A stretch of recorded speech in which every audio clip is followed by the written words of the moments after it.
Hey guys, this is John Schoen from Schoen Safety and Training in Phoenixville, Pennsylvania, and today I'm going to show you how to use an automated external defibrillator.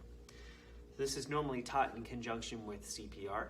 So if you have someone and they are unresponsive, here's what you do. So we're going to go from the beginning. Check the scene.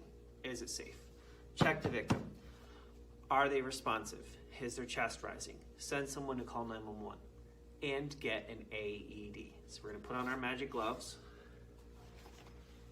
Someone's arrived with an AED. First, you cut open the shirt, or in this case, we're going to unzip the vest. And then, you open and turn on the AED. It's really simple to use. They all pretty much work the same way. They have an on button. This one, the on button is green. Then you just follow the directions. Apply pads to patient's bare chest.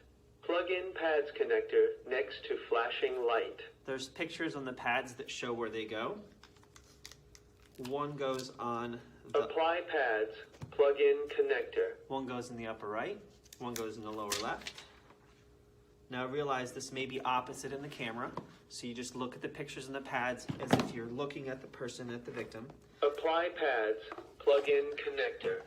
Then you plug in the connector next to the flashing light. Analyzing heart rhythm. And stand clear of the Do patient. not touch the patient. Clear.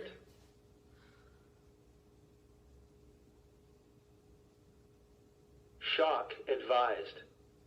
Stand clear of the patient. Charging. Stay clear of patient. Deliver shock now. Press the orange You button see the flashing now. orange button? A button will light up to indicate where you push. Shock delivered. Begin CPR. Now you do 2 minutes of CPR. You just leave the machine right on. And it will continue analyzing the heart every 2 minutes and offering another shock. So once you turn it on, you never shut it off. We're just going to kind of let you hear that beep, but that's how you use an AED. Step 1, turn it on. Step 2, listen to it. This is John Schoen from Schoen Safety and Training in Phoenixville, Pennsylvania.